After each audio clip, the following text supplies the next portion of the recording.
요즘 길 가다 보면 제일 많이 보이는 커피숍, 바로 메가커피죠. 다들 대한민국에서 가장 핫한 창업 아이템이라고들 합니다.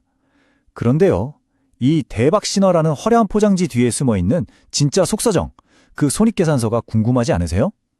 오늘 저와 함께 메가커피 창업의 현실을 쏙 시원하게 한번 파헤쳐 보겠습니다. 메가커피 창업, 과연 듣던 대로 달콤한 꿈일까요? 아니면 생각보다 혹독한 현실일까요? 자, 오늘 저희가 가상의 예비 창업자 예산님의 입장이 되어서요, 그 여정을 함께 따라가 보면서 그 답을 한번 찾아보자고요. 우선 메가커피가 지금 어느 정도의 규모인지 그 스케일부터 좀 봐야겠죠? 와, 보세요. 최근 기준으로 전국 매장 수가 무려 4,132개라고 합니다. 이건 뭐 정말 어마어마한 숫자죠. 하나의 거대한 커피 제국이라고 해도 과언이 아니겠네요. 근데 단순히 매장 수만 많은 게 아닙니다. 브랜드 파워를 한번 보세요. 이게 진짜 놀라운데요. 한국기업평판연구소 자료를 보면 커피 브랜드 전체에서 1위는 뭐 다들 아시는 스타벅스고요. 바로 그 뒤를 잇는 2위가 메가커피입니다. 특히 우리 가성비 커피 시장에서는요, 그냥 압도적인 원탑, 독보적인 1위라고 보시면 됩니다. 거기다가 모델이 누구죠? 바로 손흥민 선수잖아요. 이건 거의 치트키 수준이죠. 월드클래스 선수를 모델로 쓰면서 브랜드 이미지가 엄청 젊고 또 트렌디해졌어요. 이러니 젊은 층, 그러니까 MZ세대가 좋아할 수밖에 없죠. 자, 우리 가상의 창업자 예사님이 왜 이렇게 메가커피에 끌리는지 충분히 공감 가시죠? 자, 그래서 우리 예사님이 마음을 먹고 창업 상담을 받으러 갑니다. 그랬더니 매니저가 딱 이렇게 말해요. 네, 15평 매장 기준으로요, 한 1억 2천만 원 정도 생각하시면 됩니다. 1억 2천. 이것도 이미 큰 돈인데 과연 이게 정말 끝일까요? 바로 여기서부터 숨겨진 비용이 하나씩 나오기 시작합니다. 그 첫 번째가 뭐냐? 바로 임대 보증금이에요. 우리가 장사하려면 소위 목 좋은 곳에 자리를 잡아야 하잖아요. 근데 이런 핵심 상권은 보증금만 해도 8천만 원은 그냥 훌쩍 넘어갑니다. 자, 그럼 이제 전체 그림을 한번 맞춰볼게요. 본사에 내야 하는 공식적인 비용이 한 8,200만 원 정도 돼요. 여기 아까 말씀드린 임대 보증금, 그리고 뭐 포스기, 에어컨 같은 별도 공사 항목들이 있거든요. 이런 것까지 다 더하고 나면 와, 실제 창업 비용은 거의 2억 원에 가까워집니다. 순식간에 2배 이상으로 뛰는 거죠. 좋습니다. 그럼 이렇게 2억 원이라는 큰 돈을 투자하면 과연 얼마나 벌 수 있을까요? 자, 보세요. 월 평균 매출이 2,900만 원, 거의 3천만 원에 가깝죠? 와, 이 숫자만 딱 들으면 이거다 싶죠? 정말 꿈만 같습니다.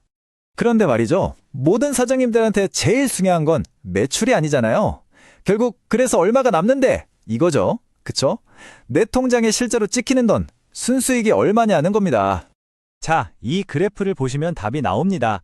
월 매출 2,900만 원에서 이것저것 떼가는 게 정말 많아요. 먼저 재료비 나가죠. 요즘 정말 무서운 인건비 나가죠. 월세 내야죠. 본사에 수수료 줘야죠. 이렇게 다 빼고 나면 실제로 남는 순이익은 생각보다 정말 얼마 안 됩니다. 파이가 확 줄어들죠. 그래서 많은 분들이 이런 꿈을 꿔요. 바로 오토 운영입니다. 말 그대로 나는 가만히 있고 직원들이 알아서 착착 매장을 돌려주면서 돈을 벌어다 주는 거죠.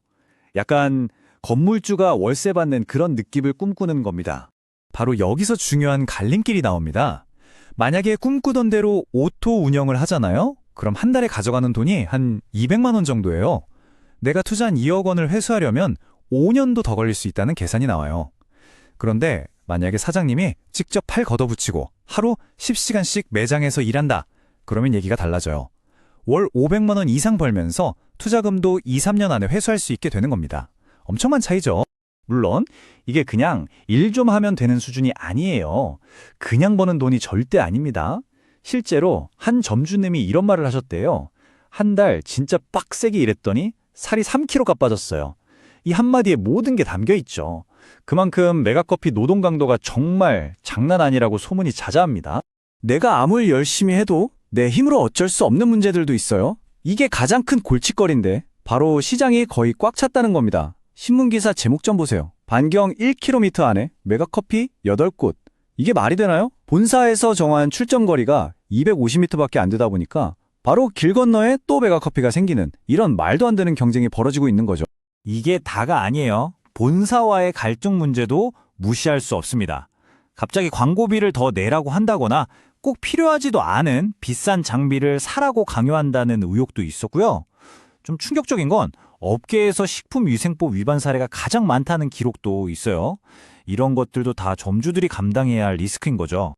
자, 그런데 너무 안 좋은 얘기만 한 것 같네요. 물론 좋은 점도 있습니다. 희망적인 데이터도 있어요. 바로 폐점률입니다.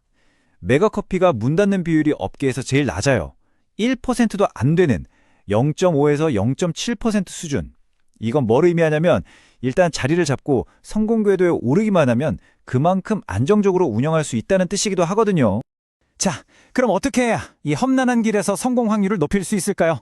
딱 3가지로 정리해 드릴게요. 첫 번째, 상권 분석. 이건 진짜 전문가처럼 정말 꼼꼼하게 해야 합니다. 두 번째, 내 몸을 갈아 넣을 각오. 죄송하지만 이게 현실이에요. 사장님이 직접 뛰어야 합니다. 마지막 3번째, 돈 계획. 2억 원이라는 투자금과 앞으로 들어갈 돈, 이걸 감당할 수 있는 탄탄한 계획이 필수입니다. 결국 이 질문에 스스로 답을 하셔야 합니다. 2억 원을 투자해서 매일 10시간 넘게 뼈 빠지게 일하고 월 500만 원을 버는 삶. 여러분이라면 이 길을 선택하시겠습니까? 메가커피, 분명 성공한 모델은 맞아요. 하지만 그 성공을 위해 치러야 할 대가가 단순히 돈만은 아닌 것 같습니다. 자, 여러분의 선택은